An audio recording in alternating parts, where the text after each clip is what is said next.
As the members of the Bear Divide Hotshots describe indicator training, follow along with the decision-making model in your student workbook. Well, we started the indicator training probably in the year 2000, and one of the reasons it came to be was because we started to get a lot more movement within the crew. In the old days, the crews were 8, 9 years, 6, 7 year temporary firefighters, but with the apprenticeship program and the movement we're getting in the agency, we're starting to see only maybe 1 or 2 years within the crew. So what I wanted to do was to get these folks up to speed right away. You know, we're challenged to get them up and meet the synergy within the crew, the cohesion within the crew, and along with that, how do we get them ready to go to like Region 3 in 2 weeks and start fighting fire? You know, how do they prepare themselves, or how do we prepare them? So I started thinking about it, and one of the things, not only myself, but with the overhead on the crew, we kind of thought about, you know, SA is one of the big factors. You know, how do we get them up to speed to recognize the SA out there? How do we teach them to recognize the fires talking to them, or the Fireground? And what we call it battlefield indicators, but it's the Fireground indicators. How do we get them to recognize what's going on around them? Not just fire behavior indicators, weather indicators, topography indicators, but everything. You know, what's the big picture, you know? So one of the things was listen to the radio, visually look at everything that's going on around you. And it's not only what's happening today, but what's happening this morning and what happened the previous day or even the previous week. So there can be some historical stuff there. So basically it's just taking all the information around you and finding a way, or giving them a tool, or giving them a skill to recognize all that stuff and help develop those slides quicker, but with quality. It's something that I think the crews all do. It's nothing new. It's just that we've attached a concept to it.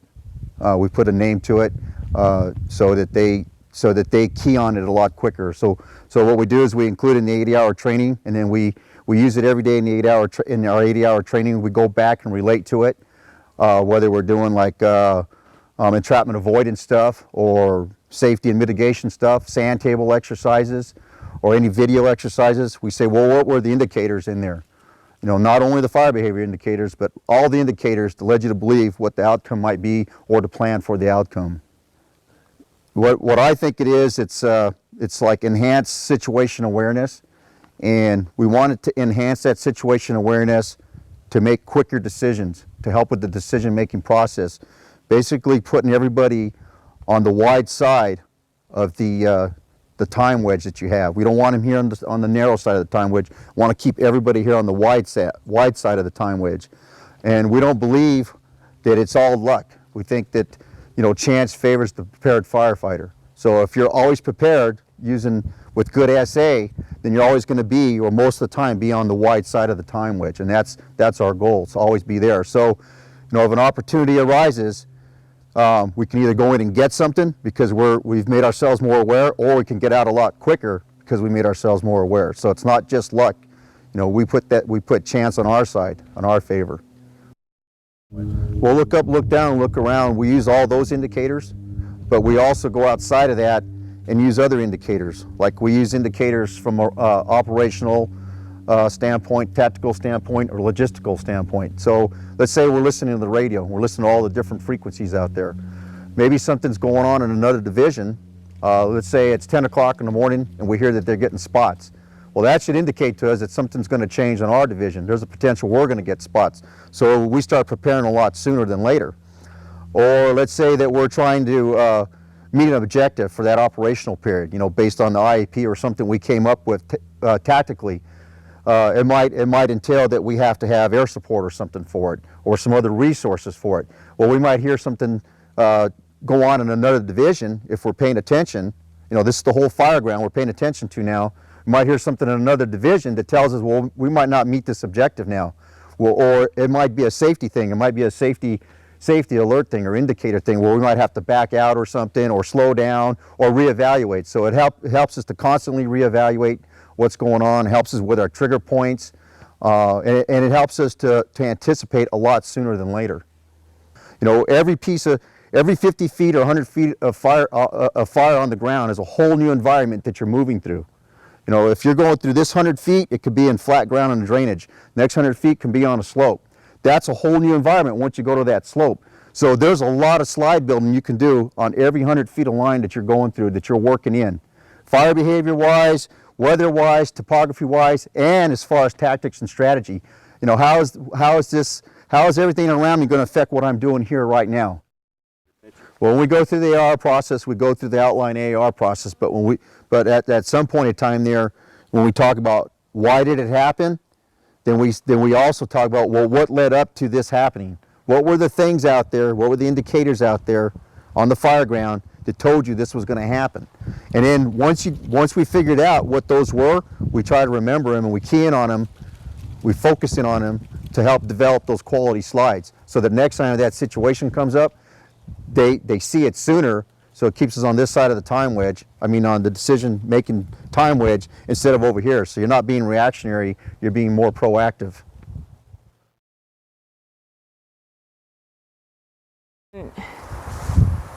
When it was taught to us, a lot of the times I think people they're more distracted by the title, trying to figure out what that means, instead of listening to the concept and saying to yourself, oh, okay, so all they're really saying is you're looking at your surroundings, putting yourself in tune with your environment, and trying to predict certain outcomes, whether it involves you or not. And for the most part, you do it on a daily basis. Like when you drive to work, you are focused on the lane, you're focused on your speed, you're focused on your vehicles aside from you, behind you, you're looking at the individual driving the vehicle next to you, you see a female putting on makeup, you see another person on a cell phone distracted, you see a bunch of distractions going on around you as they're driving, you know, a 2-ton vehicle. So, and you're all on the same roadway, and mentally, all drivers on the road are putting all these images in their head. And for the most part, I think most people are capturing these images, making a little slideshow, you know, as they say in the battlefield indicators, and you're creating a sense of the hazards around you. And I think the only difference is that people on everyday actions don't take those images and those hazards and give themselves an out. And like I do now with all this training, that was right off the bat the first thing that I started realizing I always do now is when I drive, I imagine, okay, if an accident were to happen, this person swerved and hit that person that wasn't even paying attention to them, where would I go? What would be my next move? And it's kind of all like a chess game. The battlefield indicators all basically saying that you need to look at what you have and make not only the next move, but possibly the next 3 or 4 moves. And that's kind of how I see it.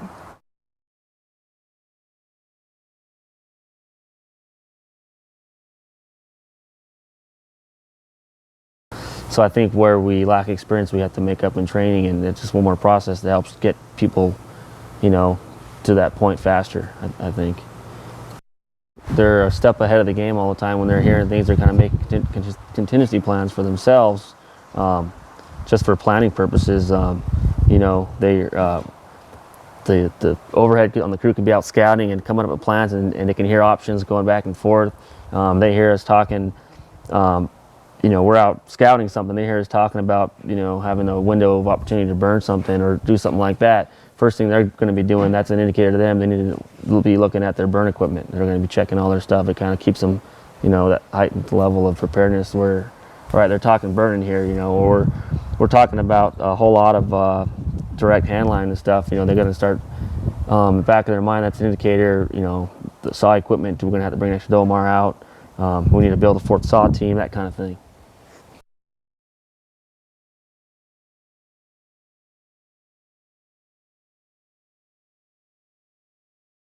we're all here together. We're all brothers and sisters, and you know, nobody wants to see anybody get hurt or anything like that. So you know, I'm usually very, very verbal about stuff. You know, if I see something I don't like, I'm gonna say something about it. Or if I see something that's, you know, maybe unsafe, I'll be like, hey, why don't you try it this way? You know, why don't you know, just lay it out there. And if they tell me to shut up, then they tell me to shut up. But why not throw the idea out there? Maybe it's a good idea, you know?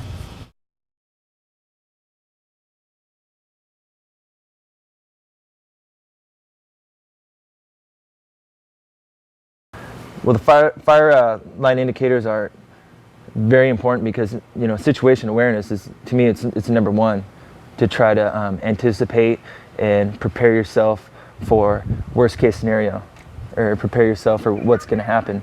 And I think Fireline indicators is just a way of increasing that situation awareness.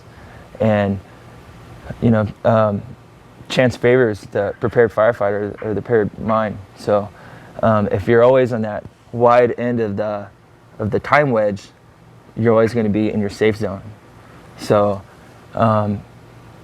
what we do in the crew is we try to keep ourselves in that fat end of the time wedge.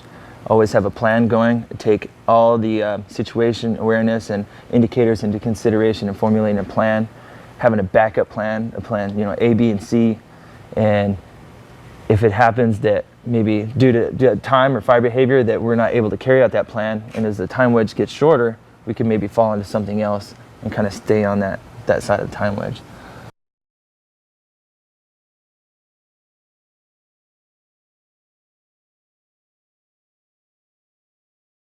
So our cohesion as a crew, we built the same as a family, and since I've been here, we've never had a problem with the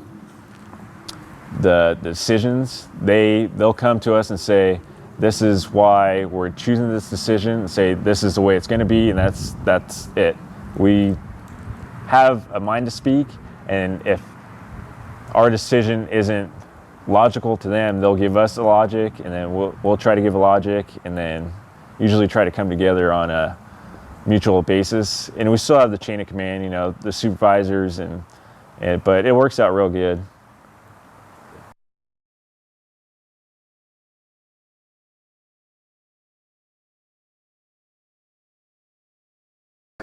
That falls back to that 10 standard firefighting order: fight fire aggressively, but provide for safety first. Well, I think there's different levels of aggressiveness. And in the old days, and this is probably nothing new, this is stuff we were probably taught in the old days. Sometimes you got to take an aggressive approach or be aggressive when you see a situation that presents itself to take care of that situation.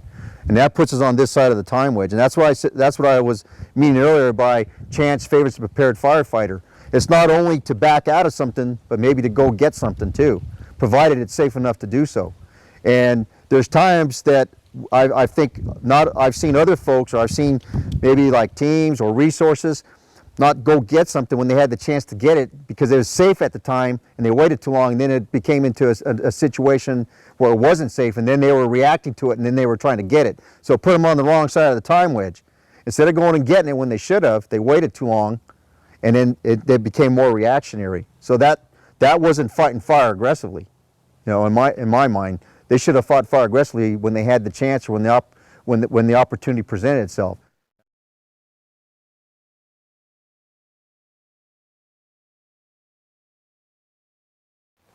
Yeah, every 50 feet of fire line is a different fire environment.